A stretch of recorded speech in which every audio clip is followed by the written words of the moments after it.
Welcome to TWitWoW, the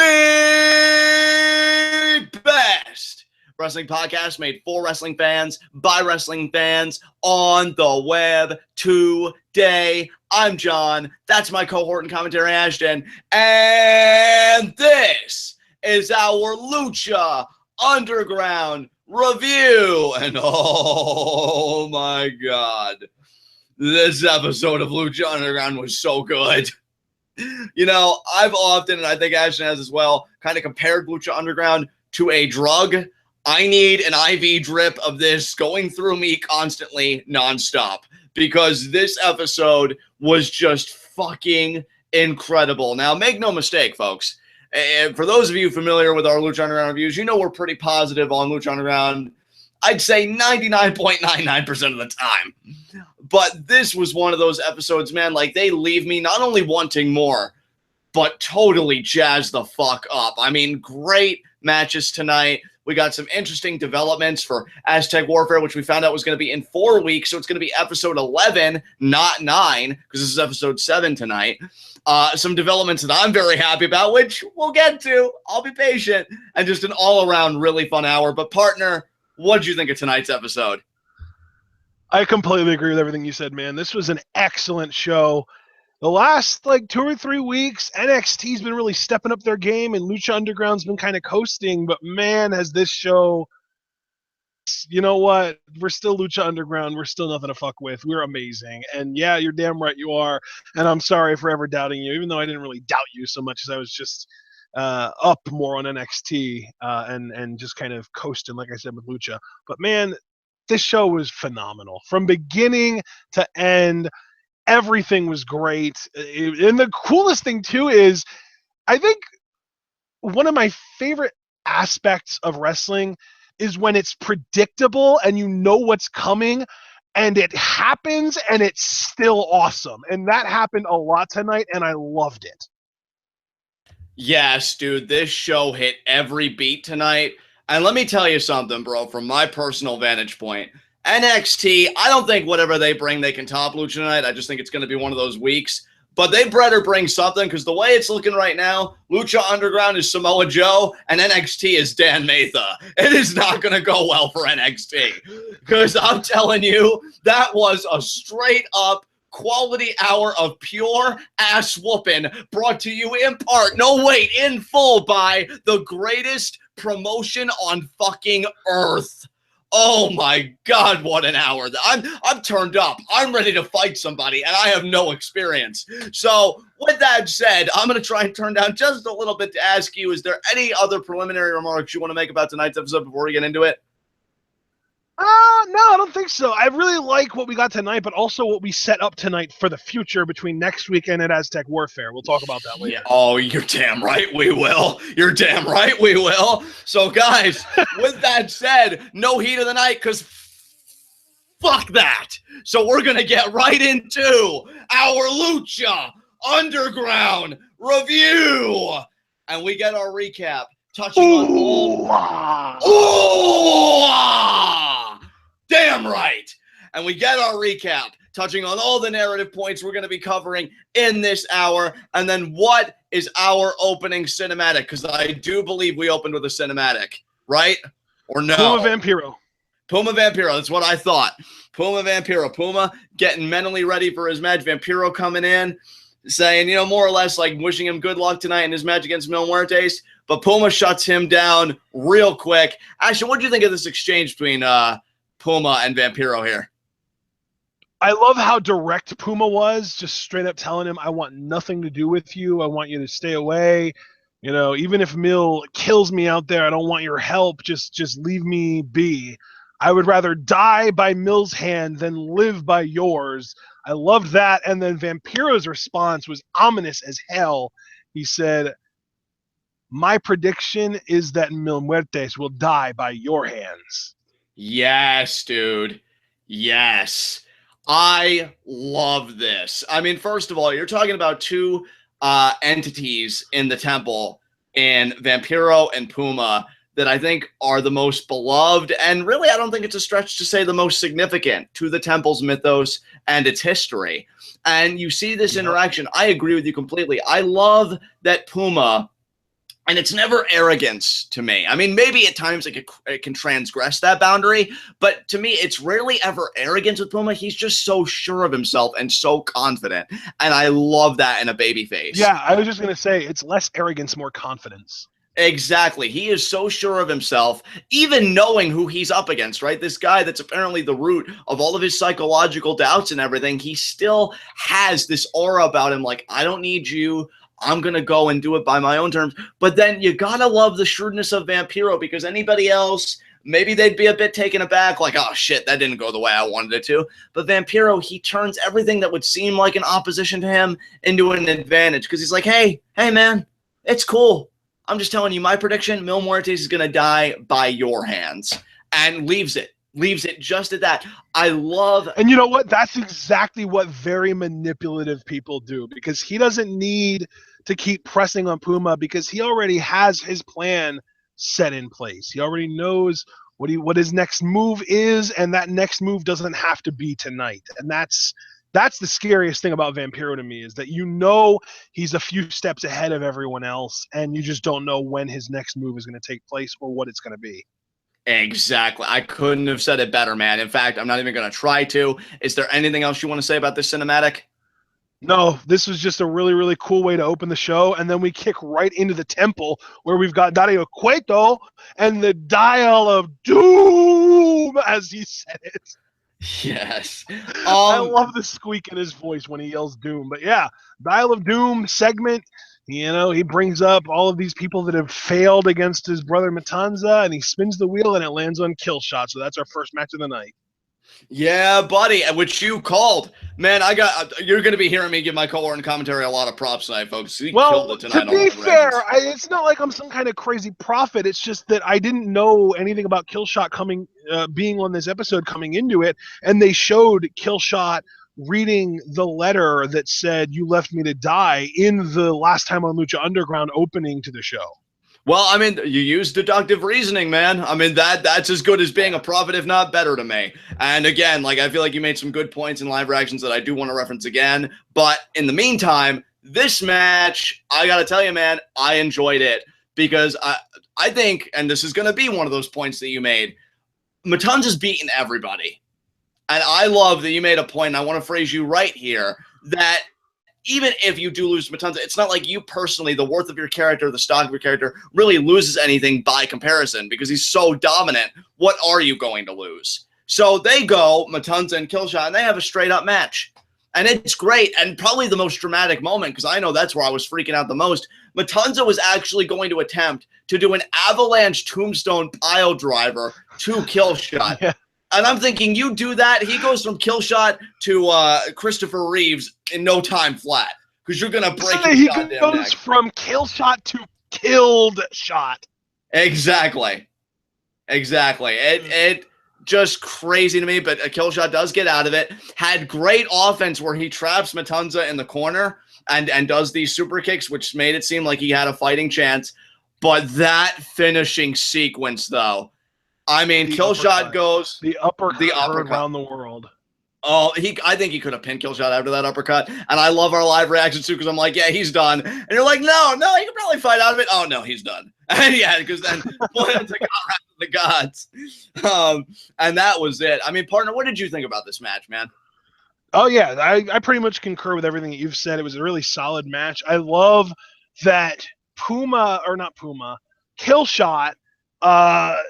was, and let's be real, as far as credibility and prestige and that kind of stuff go, Killshot shouldn't be able to give Matanza as much of a run for his money as guys like Cage and that kind of group.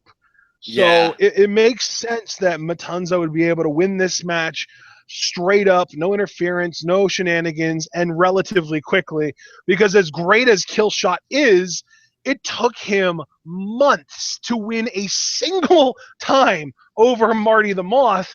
And Marty the Moth, I don't think, has Marty faced Matanza yet? I don't think he has he? No, but that's a matchup I'm very intrigued by. So Yeah, definitely. And then, hopefully at some point this season it happens too. But still, Marty the Moth is kind of along the same lines as Matanza, just a lesser version of him. He's kind of got like that, sort of kind of sadistic, masochistic, numb, sociopathic tendencies that you see from Matanza, but he doesn't murder people. He just tortures them. He doesn't, throw people around like they're dead weight, but he can throw people around sometimes if they're light enough.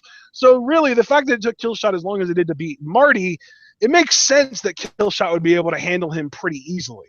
Oh, certainly. I completely, wholeheartedly agree with everything you just said. And now, partner, I'm going to field it over to you because I feel like I've been doing a lot of talking here so far, and I want to poke your brain a little bit because the post-match, which at the end of it all, selfishly, I won't say was the highest spot of the show for me, but we'll get to why later. But objectively, this was fucking great.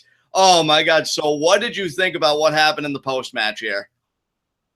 Oh yeah. The post match I thought was awesome. I even kind of ran through it during our live reactions after it happened and just recapped everything I loved about it. And I guess I could do that again here. I loved Killshot and AR Fox's acting in this because the thing with wrestlers is you don't typically get into the wrestling business to be an actor. You get into the wrestling business to wrestle, to be physical, maybe because you like cutting promos, kind of like what CM Punk got into the business for, but mostly you get into it either because you're good at it and want to make money or because you really have a passion for the wrestling part of it.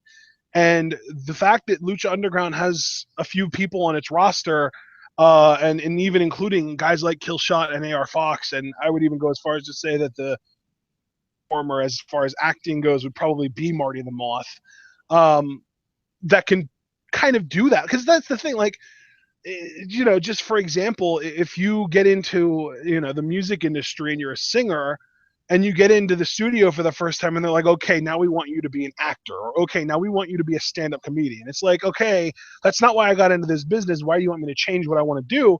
That's, that is kind of what Lucha Underground is asking. Like, okay, you got into the wrestling business, you're a great wrestler and you can cut promos, but now we also need you to be a full-blown actor. It's like, well, that's not really what I got in this for, but it turns out there are some people that if they're asked to do it can actually do it well. And we just saw that tonight with Killshot and AR Fox. Killshot and AR Fox both had facial expressions on point tonight, I thought.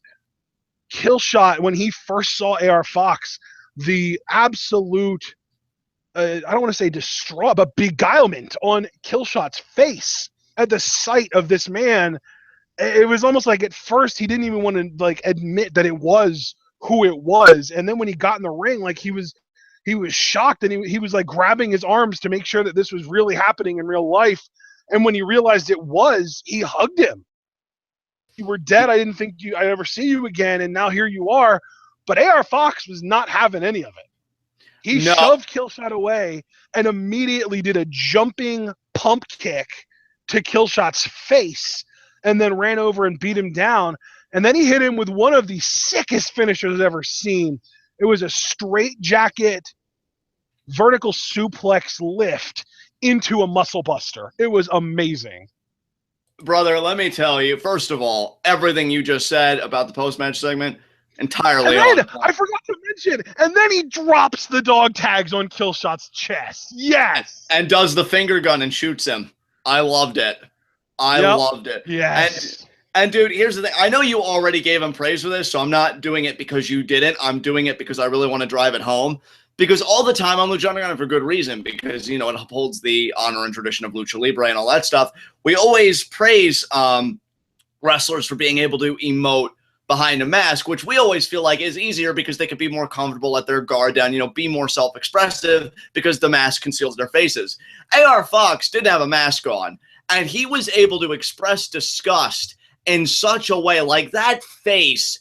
If I ever wanted to know what pure revulsion looked like, I would consult that face. He sold it brilliantly. Like, the moment he made that face, I'm like, not only is this relationship damaged, It might be irreparably broken. Like, there may be no going back to a happier time for these two. And the reason I bring that up is I believe I mused on the episode where Killshot got that note, "You left me for dead," that maybe Killshot would have to save AR Fox or try and, clear up this misunderstanding and get back on good terms. And that still may be the story they tell. But, man, that face showed you that is going to be an insurmountable freaking obstacle because, god damn, does he hate this man. And I got see, and you know what? I hate to, no, I don't hate it because I'd be lying. To take a pod shot at Raw here, and this has been one of my problems, and you guys are going to hear me be more vocal about it and expound upon it with Hell in a Cell preview and predictions. I don't get the hatred between Rusev and Roman Reigns. I don't even really kind of get it. I mean, I get it more so compared to that, but, Sasha and Charlotte seems less about hatred and more about, like, a competitive drive. Here, with one facial expression, I can sense the hatred. And that beatdown to go with it, that's like, no, I want nothing to do with you except to hurt you.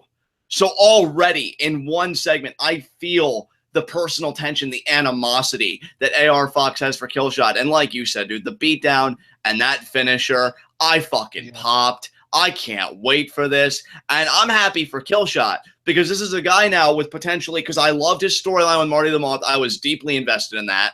And now this could be the second straight storyline where I just sink my teeth deep into it and I enjoy the fucking ride. So for Killshot to have two storylines back to back like this, that does nothing but good things for his stock. This was a phenomenal segment all around. Yep. All right, I've got nothing really to add. Unless you do, we can move on. I just loved this. It was just so good, man.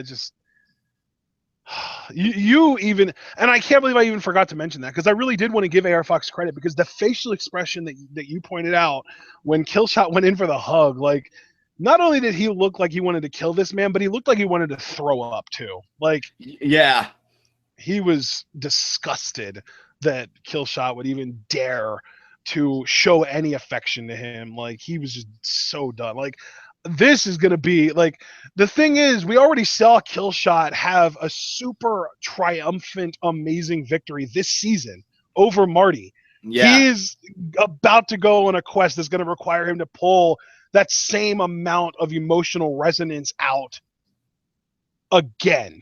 Yeah, and I'll tell you something too, and you brought up a great point talking about AR Fox and that hatred, something that I want to tack onto that, and then I think we can move on. Already, this makes AR Fox such a compelling character, because I think I mentioned this on a previous Lucha Underground TWitWoW too. When you're talking about something as hellish, as precarious as war is, there's no clearly defined ethic here. I think it's very ambiguous. So anybody that would want to immediately condemn AR Fox for that beatdown, I'm fascinated by what AR Fox's side of the story is. And especially, Killshot's defense, because he said, you could hear him say, like, it's not what you think.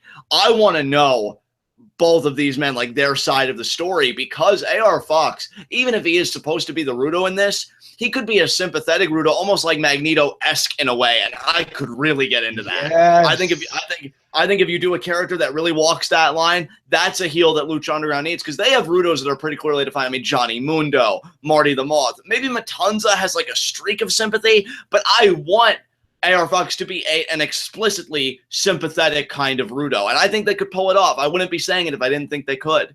So I think they really have a lot of avenues they can take with this, and I'm so excited. Yes. Oh, so excited, dude. This is going to be great. So now I think we can move on. Up next, we had another Rabbit Tribe vignette. It said better late than never, and then it said they'd be here soon. So soon can't come soon enough as far as I'm concerned. I'm so excited for these guys to show up. Dude, you and me both. I don't think there's really any more I can say that I haven't already said, because I feel like this is the third vignette, right? So I'm just going to wait for them. Fourth. It might even be the fourth. I don't know. Yeah, it's been a while now, but I'm so excited for these guys. But anything else I could say would really be redundant, as it's just vignettes still. I can't wait for them to appear, but until then, we can move on. Yeah, dude, absolutely. All right, so up next, we actually had our to the night already, going straight from one match to another with nothing but a vignette in the middle. And the thing is, coming into this show, Lucha Underground's social media, between Twitter, Instagram, that kind of stuff, was teasing that the trios champions would be in action tonight. It was Fenix, Drago, and Aero Star. And they were saying, these guys are going to fight tonight. It's going to be, the trios champions in action. It's going to be great.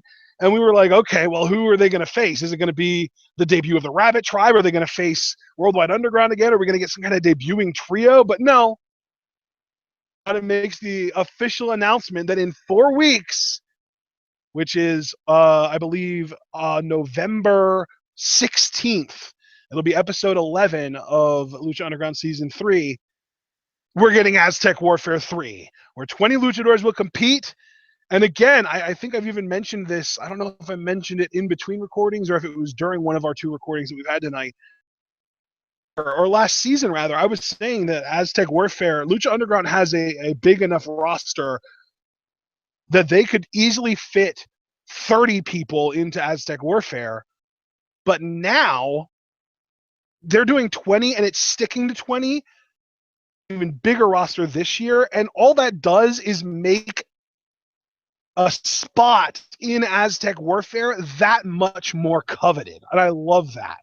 Yeah, dude, let me just say right now, I am so glad you restated that, because that was something that you said in live reactions that I held on tight to, because I thought that was such an exemplary point that I wanted to bring back here. So I'm so glad you did, because I even said in response to that on live reactions, I love the Royal Rumble, even when WWE's at their worst. The Royal Rumble is one of those gimmick matches. I have a good time with it because of the intrigue and everything else. But I will say, sometimes you can just kind of roll your eyes and you're like, yeah, I get it. When they give spots to like Hacksaw Jim Duggan or, this one or that one.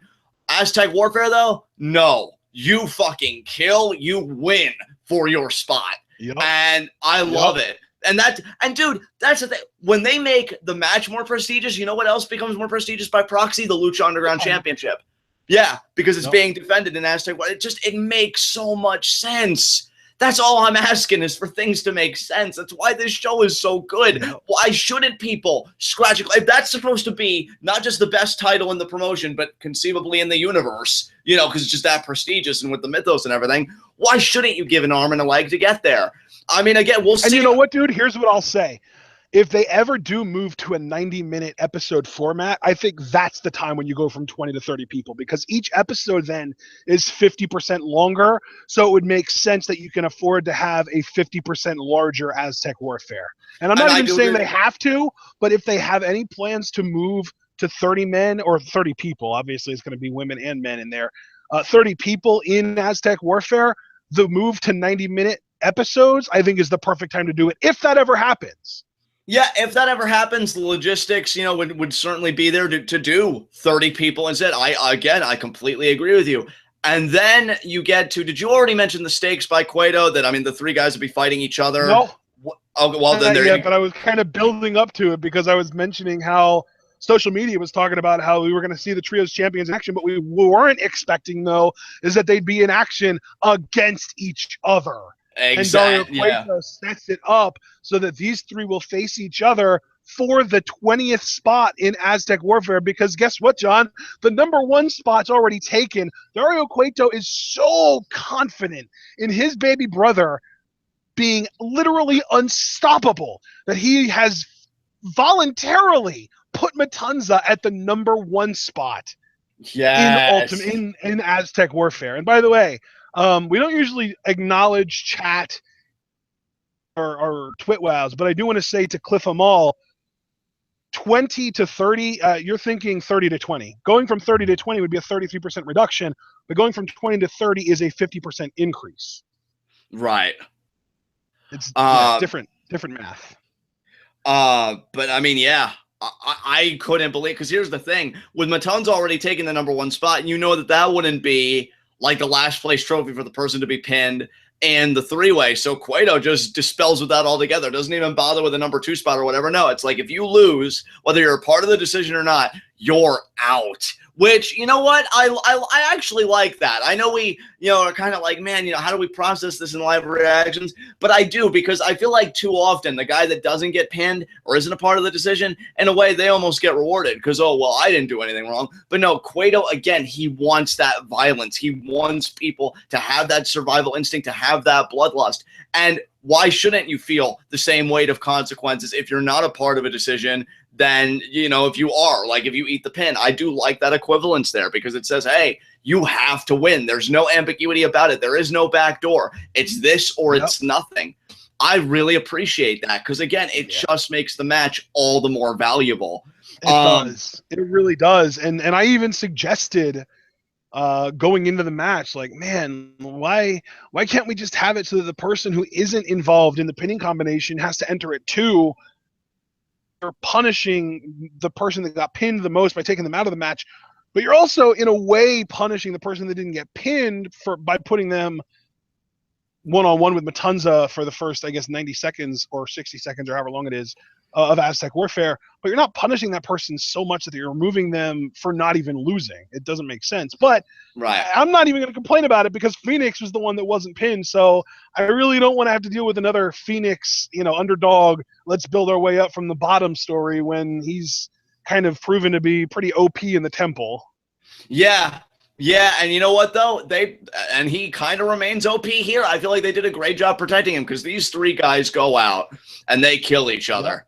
It is a fast-paced, ridiculous triple threat. You have Fenix, who in my mind, and I hope it's not my jadedness towards him because he's kind of fallen out of favor with me as well. He's not one of my favorites in the temple, but I don't think I'm projecting when I say I felt like in parts, not the entire match, in parts, he was exhibiting Rudo tendencies. Because he would wait for like an opening between Aerostar and Drago to do a drop kick or a super kick. And I mean, yeah, personally, well, you know what? I'm getting ahead of myself. Let's keep talking about the match first. I mean, great back and forth. Aerostar continues to just be ridiculous, much to both of our delights. Drago, it was great to see him in a match like this because even though Drago hasn't fallen out of favor with me, I think I forgot how good he is. So this is a great reminder of that fact. I mean, this was just so much fun. I mean, what did you think of this triple threat? Oh, yeah, this was a crazy freaking match. This was, I mean, just like you said, high pace, fast pace, high energy. This was nuts. And there was even, I mean, some of the kicks in this match, and especially Fenix's kicks, the super kicks and the drop kicks, they were, you know, hitting hard enough to knock some teeth loose, if not out. It was insane. But then, like you said, man, Drago ends up getting the victory with a flip DDT on Aerostar. And, man, reminiscent of Will Ospreay, by the way. I don't know who started doing it first, but either way, it's an amazing-looking move. But it's just awesome to see these three with sort of the chains. The chains are off, brother, to quote Curtis Axel. Yeah, and I gotta tell you guys, I even brought this up in our live reactions. This match is the main event of Season 1, Episode 3, minus Pentagon plus Aerostar. And Pentagon's amazing, but he can't do some of the crazy athletic aerial stuff that Aerostar can do. So if anything, that almost made this match more exciting. Well, I completely agree. The second time around. Oh, I completely agree with you. And I will say this. I don't know if I can make any formal predictions because how can you in Lucha Underground? But, I mean, there is a tension now in this team. I mean, they came in Trios champions and they leave Trios champions, but they leave a very jaded trio because Drago now is in Aztec Warfare. And for the next, 3 weeks, because, they said 4 weeks Aztec Warfare, so I guess 3 weeks left of build-up here, Aerostar and Fenix are just going to be seething. And I think especially Fenix, and that was a point I wanted to make, that Drago's number 20, the best spot you can get, and Aerostar and Fenix have nothing. And personally, I think Aerostar will take it on the chin because he got pinned. I think he understands wins and losses happen. I think Fenix, because he wasn't involved in the decision, he is going to be so salty about it. I could actually see him throwing down the gauntlet to Drago. Why don't you put your number 20 spot against me because you didn't pin me and you know you can't pin me. No, don't let it happen, John. Why would you bring that up? I personally think it's going to happen. We have 4 weeks. Something's going to happen in that time, dude. This guy, look. Right. No, yeah, I'll tell you what's going to happen. Drago's going to get abducted and not be able to have his spot, and Kobra Moon is going to take his spot. You know what? And that could happen, too. And the reason you say that, I mean, can we move on to the next segment, or did you have anything you wanted to add? Or Well, the next, that was actually the next segment. I didn't even realize that. Good transition, John. Let's talk about the next segment, where Drago is in the locker room / bathroom, because there were clearly lockers around, but he was at a sink, so however that dynamic works, approached by a slithering, slinking Kobra Moon, who revealed that they were part of the same tribe in the past. And Drago said that he left the tribe 1,000 years ago and would never return. And then he left. And then Vinnie Massaro shows up eating pizza, and apparently he farted. I didn't hear that, but that's nice guy Vinnie for you. And let's be honest here, Vinny was the star of the segment. I mean, I know all the thematic tension and everything. Oh my God, tribe and everything. No, it was all about Vinnie Massaro and that pizza. I just wondered what toppings he got on it. I'm hoping he did it right. You know, I've been seeing a lot on Facebook, the whole pineapple debate on pizza. I personally am in the neutral camp on that. But, yeah. But Kobra Moon, though, let me say this. It's so good to see her. Because we've all been waiting for her, right? 14 weeks! It has been 14 weeks since we last saw Kobra Moon. And even then, the one time we saw her 14 weeks ago, she was on the roof of Cueto's office rooting for a loser. Daga did not win the match that he was in while she was looting her. While she was rooting for him. Yeah, and you got to wonder where he is now because we saw Kobra Moon. We still haven't seen him. He's been abducted too. You know what, though? With Kobra Moon, I don't really know if I mean, we make it sound so negative. Oh, abducted. I know it from the trailer. It looked like pretty sweet digs. Come on, man. It looked like pretty sweet Snake digs. Tribe Queen. She had Daga abducted, and now she's going to have Drago abducted, too. And you know what, though? Good for her, man. Because here's the thing. Everybody knows from our earlier Lucha Underground TWitWows, like, when her vignette first hit the scene, like, I was all about it already. Like, I was intrigued. I'm like, she looks amazing. Like, what is this? And now, based on the trailer that she is getting to do this crazy shit, yes, sees all of that power. I'm so excited this story is now getting underway. And it was interesting, too, to hear her speak. You know, like you said, trying to get Drago back into the fold, you know, get him to serve a purpose for the Snake Tribe. Because I don't think we've heard her speak since the vignette. So she's really getting more involved in a major way because now she's talking to somebody that currently is in the best spot in Aztec warfare. So you see Kobra Moon, I think, is trying to play every angle. She's trying to amass that power, dude, and I love it. I love this power grab going on. Oh, yeah. Well, I don't know if trying is the correct word. It seems like she's already pretty much succeeded at amassing quite a bit of power and just going to continue that conquest. And you know what, too? Like, and it's so appropriate, too, because she is a Cobra and Snake, and you think stealth. She's doing it so quietly, too. I know that's a weird thing to say, but think about it. Like, you have Katrina. She did it so overtly and, like, out in the open, and Cueto knew about it. And Cueto, he's always so bombastic and flaunting his power. Kobra Moon staying true, you know, to her origins, her tribe. She's doing it stealthily. She's doing it quietly. Cueto's not suspicious of anything. Nobody's really suspicious of anything. And that's why she's been able to make these maneuvers. She might actually be one of the smartest people in the temple playing the game this way, alongside the Katrinas and the Cuetos of the temple. I don't know. We'll see how far she can take it, dude. But I really do like her approach because it's not, again, as bombastic or as overt as a Katrina or a Cueto. And I think that's cool. Yeah, absolutely. Yeah. So we've got Kobra Moon being that power. Hey, that kind of does come back to my initial prediction about this season that it would be sort of a Cold War of these different factions just accumulating firepower, and that's kind of what Kobra Moon's doing here. You're absolutely right. I can't even add anything to that. I think that's a great bringing it back around to a prior reference. And yeah, we're definitely seeing the Cold War engaged. I've got nothing else to add, though, partner. All right. So up next, I'm going to let you take this one, John, because... Oh, is it time? It's time. Oh, my God, yes. Oh, my God. Okay. Folks, moments like this are why I'm so glad that Ashton explicitly declared here in this space that I handle all Johnny Mundo segments and Taya segments. Because I want to give a bit of like a background sketch first before I go into this specific segment. First and foremost, by saying flat out, I don't think I've ever loved what they're doing with him more than this season. And it's so crazy because I think this is the least we've seen him in-ring wise is this season. He's been more the cinematic guy interacting with Cueto. But why I love this, if we think back to season 1 and Johnny Mundo's initial vignette, for him, he came to Lucha Underground because to him, something about it signified this is the place I can prove to be the best, right? And that's been his focus since day one. You know, whether as a Technico or a Rudo, it was all about, okay, this is my chance. Almost like Brian Kendrick in a way, but not nearly as sad. It's not like, oh, I'm on my last leg. It's like, oh, I know how good I am. I need to solidify that status. I need to make something happen. And really, and I don't want to get too deep here, but again, you know, Johnny Mundo mark here. But, you know, there were so many people, you know, non-kayfabe that would say, oh, you know, Johnny Nitro, he's the next Shawn Michaels, or he's the next this, and he's going to break out. And you're almost seeing this story here like, this is my chance to really prove it. You know, beats Puma in the first episode of the main event, gets in the finals of Aztec Warfare for the inaugural championship, but loses to Puma, turns heel on Patron, gets All Night Long, fails again, and season 2 struggles there, you know, with Cage and the like and everything.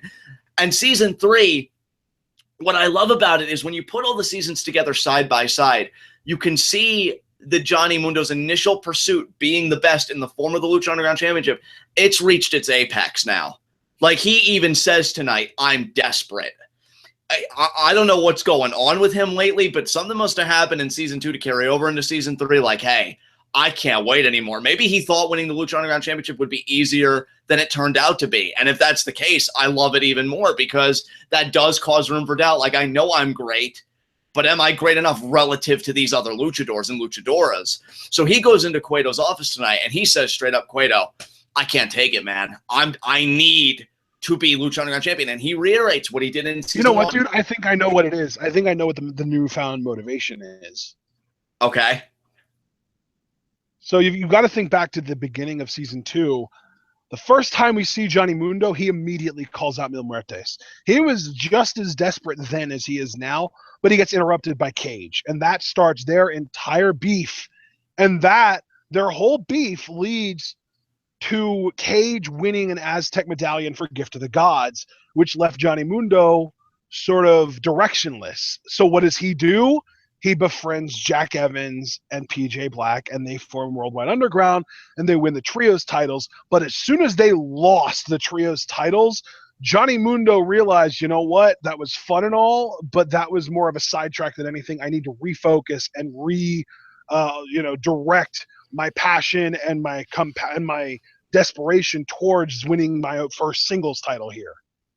Yeah, you know what? I completely agree with you. And to finish my train of thought, because I think that was an excellent point, I mean, Mundo even said, I need to be Lucha Underground champion. And again, he reiterates what he did in season 1. It's all about being the best.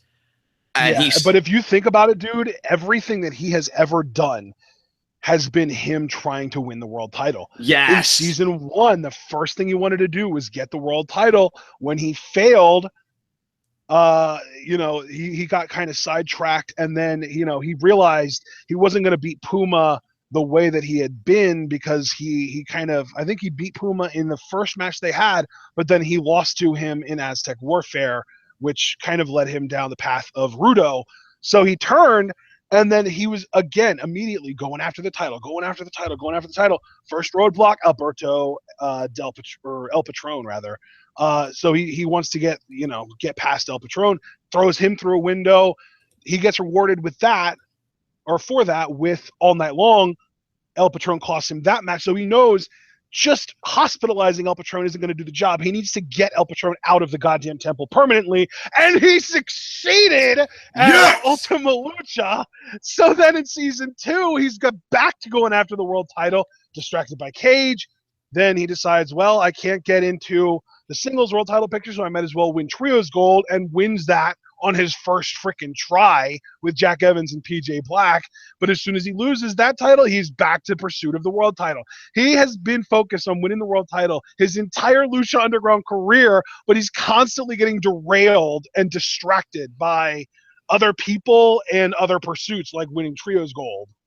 And that's why I love this story. I think you summed it up perfectly. So what does Johnny Mundo do? And I want to say a little bit about this too, because I want to reference something said in chat during live reactions.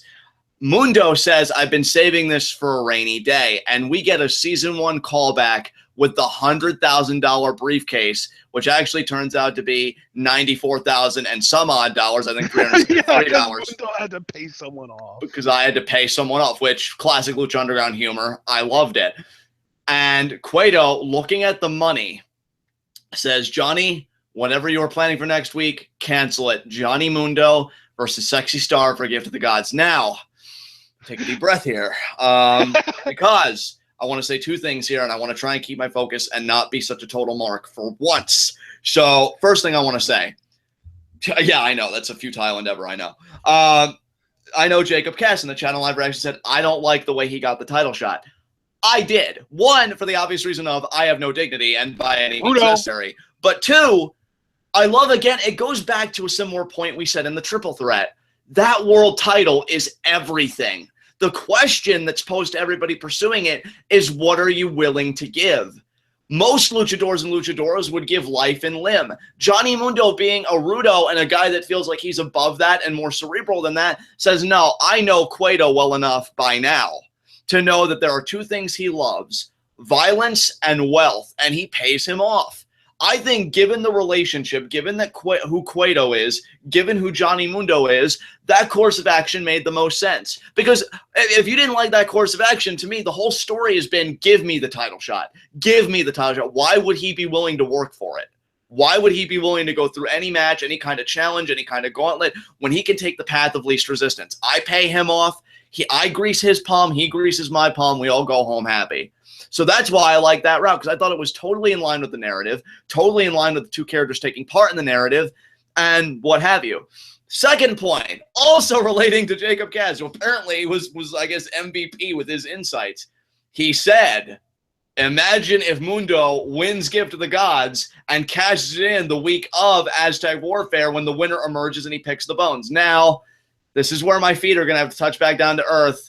Because if I'm being honest, I don't think he's beating Sexy Star next week. If he does, I will freak the fuck out. I mean, if you thought the Trio Championship markout was something, you don't even know. That was an appetizer by comparison. But here's the thing. I'm not a man that forgets. That was amazing, too, because Rick Knox made the count and everything. Yeah. But see, I'm not a man that forgets. And there's one thing that constantly keeps coming up in the back of my mind. One word. Angelico. Because sooner or later he is going to be back. Oh, that's right. I forgot about him. How did I keep forgetting about him? He's so good. Oh, I want that feud too. God. I would love that feud too. I would personally love it for the Lucha Underground Championship. But the thing is, you even said it yourself, Ashton. The story with Johnny Mundo has been he's obsessed with the Lucha Underground Championship, but there's always an obstruction. Why should that change now? I think Angelico, here's what's going to happen. He's either going to cost Johnny Mundo next week, or I'll get even more false hope. He beats Sexy Star, and then in the cash-in, Angelico will cost him. There is no way, and it kills me to say this right now, but there is no way he is going to be Lucha Underground champion. And that's the one mark out I have wanted to give you guys of Johnny Mundo world title win for years. And I'm the one saying it's not going to happen. That kills me. But I know an Angelico Johnny Mundo feud, it has to be inevitable, which is going to be fucking great. And it's going to make Angelico, and that's kind of Johnny Mundo's role. We'll get him in the main event level, but only to kind of up his utility to help our other talent. That's why I thought the Trios Championship was so genius, because he got to elevate the stock of PJ Black and, I think more so Jack Evans, because he was more obscure than PJ Black because, Justin Gabriel and all that stuff. So now it's going to be his job. Okay, elevate Angelico a few levels. I'd love Johnny Mundo to get a world title run, most obvious statement of the fucking year. But I think that the feud that inevitably will occur between Angelico and Mundo eclipses all of that.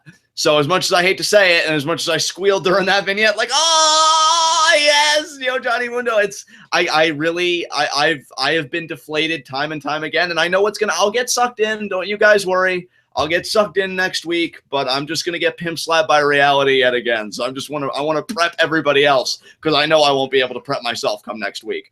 But great cinematic on the same. I think he's gonna freaking win.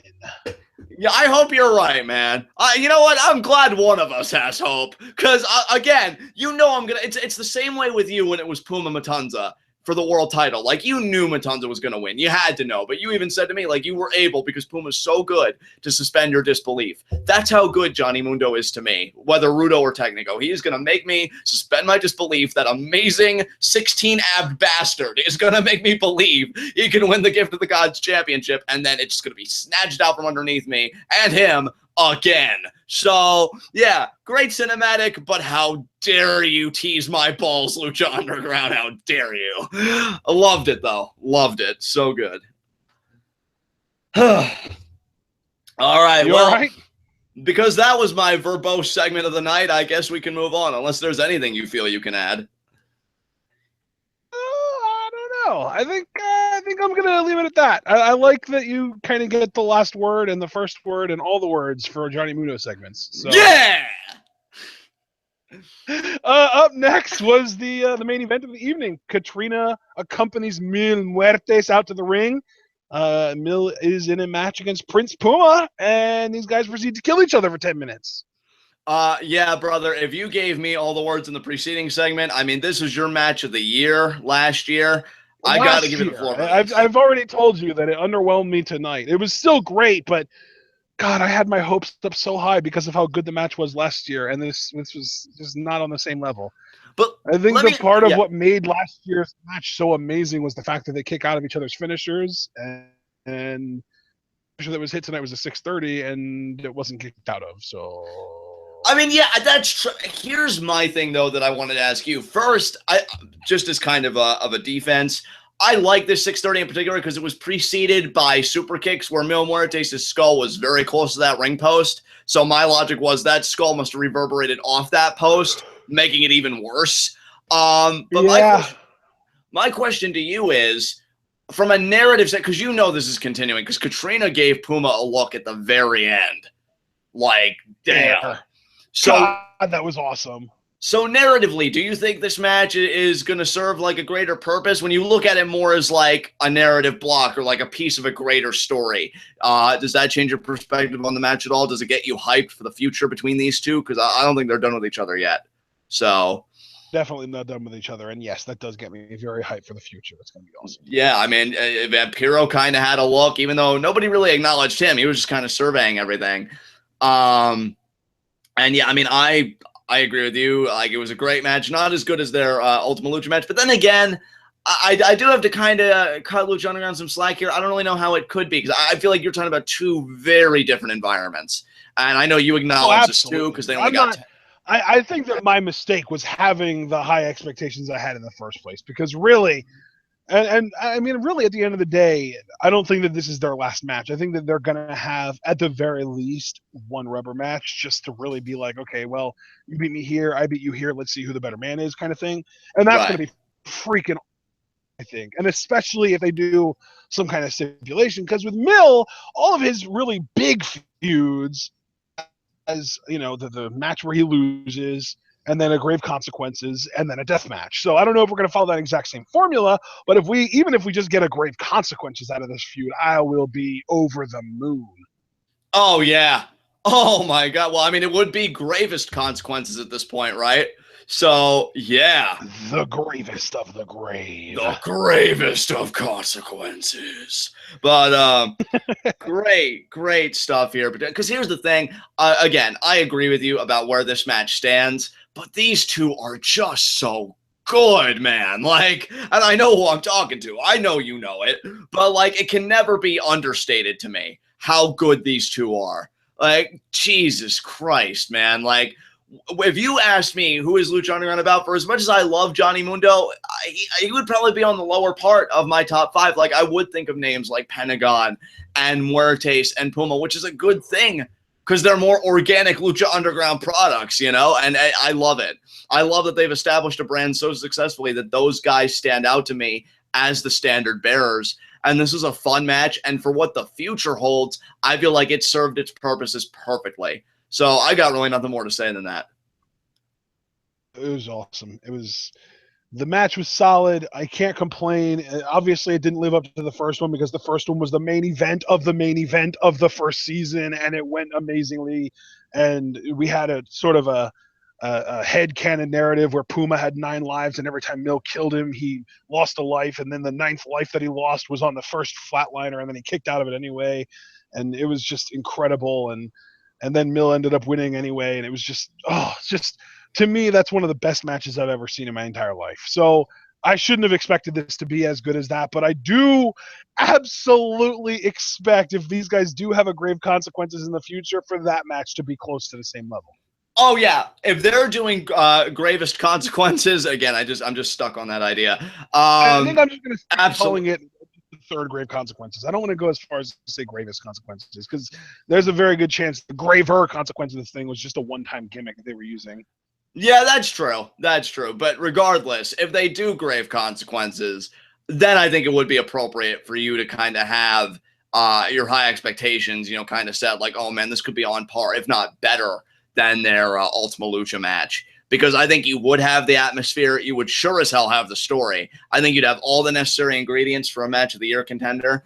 And I trust these two guys more than just about anybody to execute it. So really excited for what the future holds, because you know this is far from over. And I'd say a great finish to the episode, but we actually did get a closing cinematic this week. And partner, I'll let you take the reins on this one. No, well, I kind of took the reins on the last segment, so I kind of wanted you to talk more about this, but we'll just share the burden. Yeah, it's Rey Mysterio kind of explaining everything that was been going on with the Guerrero, family. He was talking to, and this was kind of a big reveal. He was talking to Chavo Sr.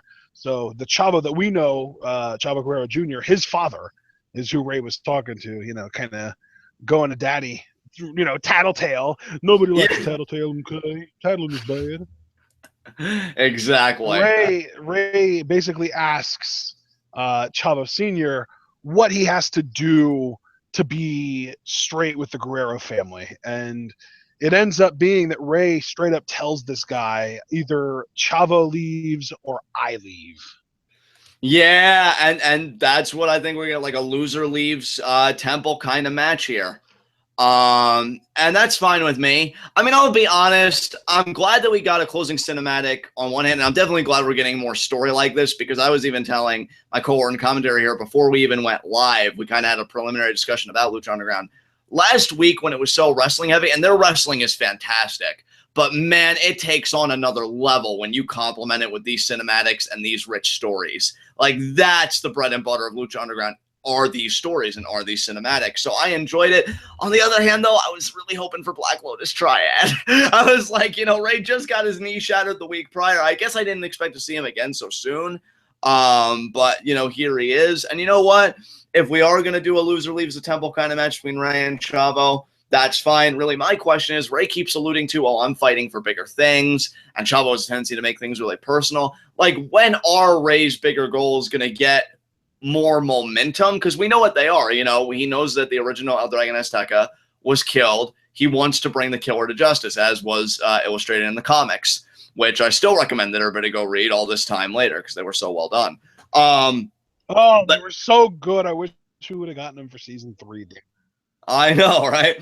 But lately, it's not that Rey's been unproductive, far from it. It's just with this particular goal, I don't think he's really gotten much progress. So it'll be interesting if he's able to get Chavo out of the way. Well, are there going to be any more obstructions? Can he really get into investigating it now? So I actually think more the consequences of this match intrigue me more than the match itself at the moment. But it should be good. Absolutely, yeah. So, John, I got to tell you, this seems like Chavo's going to be the one to lose and leave the temple. And that I never thought I'd say this about Chavo Guerrero, but I'm actually going to miss him. I think he serves a role in the temple that I don't know if anyone else has been able to effectively fill yet. I would agree with you, man. And I've never really been the biggest Chavo fan. I think the biggest I ever was a Chavo fan before this was probably his ECW run, because I was happy when he won the title, and then he lost it to Kane in 8 seconds at WrestleMania. So seeing him do this Lucha Underground stuff, it's been great. I know a lot of people will always remember, like, his match with Cage. They said that was like his best outing in a long time. And really, just as a narrative piece, you're right. Like, he moves stories forward. He's an integral part of the universe, at least as far as like the temple itself is concerned. Not anything really beyond that, because then we get really crazy. So yeah, I think I'll miss Chavo too, and I don't really know who's going to fill the void, if a void even has to be filled at all. Because one thing I've learned about Lucha Underground, you have to go beyond appearances. So while it may appear that Chavo's gone, and he may very well be, you know, he could just as easily at any moment pop back into frame, and then we're like, oh, there's Chavo. So, you know, it's going to be very interesting to see how they handle all this. Definitely, man. Definitely. All right. So I think that about covers Lucha Underground for the night. If you want to get into our next segment, brother. High spots and low shots. I got to say, man, my low shot is Aerostar, because he is out of Aztec Warfare, at least for the time being. And if my musings are correct, he has the least legitimate claim to try and bring a fight to Drago's door, because he ate the pin, which is why he specifically was my low shot. So I was about to say, like, Fenix goes from entering at number 1 to entering at number 1 to not being in it at all, and you're giving Aerostar your low shot. But yeah, I get it. So you're still kind of relying on Fenix getting a match with Drago and winning the 20th spot from him. Yeah, I mean, there's plenty of time to do it, and he didn't eat the pin, and I could sense a lot of saltiness, so we'll see. You're not wrong. You're not wrong. I'm not trying to say you're wrong. I'm just disappointed by the fact that you're right. Yeah, it's just like, no, it doesn't bother me. It doesn't, but no, it does. God damn it. Who's your low shot? Yeah, I mean, my low shot clearly has to be Killshot. I mean, you had a shot, brother. You had a chance to win the Lucha Underground title. You didn't have to earn it. You just got lucky tonight, or I guess unlucky in this case, because Matanza handled you relative ease, and then you got an old friend come back from the dead and then attack you and beat the hell out of you. So rough night for Killshot tonight. As great as he is, this was not the best night for him kayfabe wise. And that is quite the understatement, partner, because I completely agree. You know what? Yeah. I'm in such a good freaking mood tonight. I'm going to have fun with my high spot. First off, my honorary high spot, Vinnie Massaro, because he's back on screen where he belongs. That arm has not only healed, he can eat pizza with it. He's okay, everyone. He's okay. Now I'm going to have to correct you, because he was eating with his left arm, but the right arm was the one that got broken. Either way, I didn't see a cast on it. It's healed. He could have traded that pizza off to the right arm. He would have been just fine. I mean, to be fair, it's been over a year since the arm was broken. Like, there were people who had their arms broken in season 1 who were coming back for matches by the end of season 1. So I think he's fine. Hey, you know, I'm just saying it's good to see him. He's a great guy on Twitter. All you should follow Vinny on Twitter if you haven't. He's great. So I wanted to give him my honorary high spot, because I'll tell you, I mean, Rick, at least he wasn't as stupid as Ricky Mandel. He knew what he was doing. Like, look, I'm just going to stand in Kobra Moon's space. I'm going to eat some pizza. Do something about it. You want to fight me? And Ricky Mandel, on the other hand, gets, wow, Dario, what camera took these photos? Yeah, shut the fuck up, Ricky. Anyway. If you want to follow Vinnie Massaro on Twitter, it's @SnoringElbow. Yeah, which, I mean, if that's his finisher name, if he ever starts actively competing, I am all in. Oh, my God. Yeah, Chris Hero ain't got shit on Vinnie Massaro, I'll tell you that right now. But my actual high spot... Except they're built relatively similarly. Maybe Vinny's in better shape, actually. Yeah, he just might be. My actual high spot, of course, Johnny fucking Mundo, because while everybody else has to go in a ring, kill themselves, get broken noses or bleeding mouths, whatever was going on with Fenix tonight, just to get in high-profile matches that have world title implications, Johnny Mundo has a briefcase. Why? Because he earned it by being the best in that goddamn temple 2 seasons ago, and he was smart enough to hold on to it and not blow it on blackjack and hookers. So, because of that, Johnny Mundo has now positioned himself to face Sexy Star next week for the Gift of the Gods Championship. He demanded it and demanded it and demanded it, and still didn't even have to get in the ring to do it. Path of least resistance for the win. Johnny Mundo, easily my high spot for being the most cerebral of the bunch tonight. I mean, to be fair, he still has to beat Sexy Star and then beat Matanza. I don't know. But beating, look, I'm not saying you're wrong, right? Beating Sexy Star by itself, we know, is a mountain to climb. And you already know, in all sincerity, I'm skeptical about that. You know that for a fact. Matanza, though, given that he's #1 in Aztec Warfare, if Johnny Mundo times that cash in right, in line with Jacob Cass's theory, it may be easier than we think. So, actually, I feel like Sexy Star, for the moment, is the bigger obstacle here, but still a very legitimate obstacle nonetheless. But you know what? I'm sticking with it. I said I'm in a good mood. I'm doubling down. Johnny Mundo is my high spot. He got a title shot for really paying a man off. That's brilliant to me. So, there you go. Yeah. So that's fair. That's fair. So let's well, no, I have to give my high spot too, don't I? Yeah, do you have an honorary high spot like I did this? I mean, there were so many people that had a good night, I thought. If I would have an honorary high spot, it would be Kobra Moon, because she's acquiring that power under the table without people knowing it. And so far, I'd say she's probably winning the Cold War of Lucha Underground Season 3. Wouldn't you agree? I would. I mean, she's been the most stealthy about it, and yeah, I would certainly agree with you.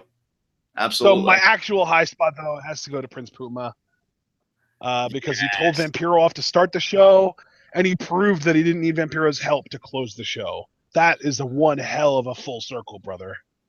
I love that, too. And, you know, it's funny because, and a connection that I just made to kind of close us out, you know, Pentagon, well, now Pentagon Dark, he really relied on Vampiro, and it helped him in a lot of ways, but when it mattered most, you know, Vampiro kind of cost him the Lucha Underground Championship.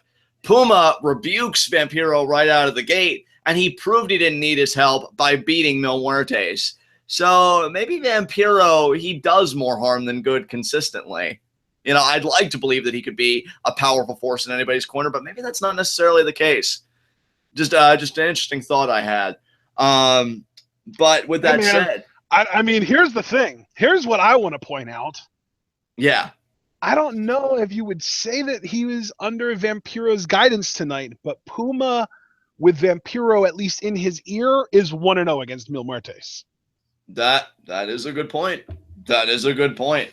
No one bothered to point that one out, did they? Well, then. But no, that's an excellent observation, partner, and definitely one that I will keep in mind because, I mean, yeah, this is just going to gain more depth and more intensity as time progresses.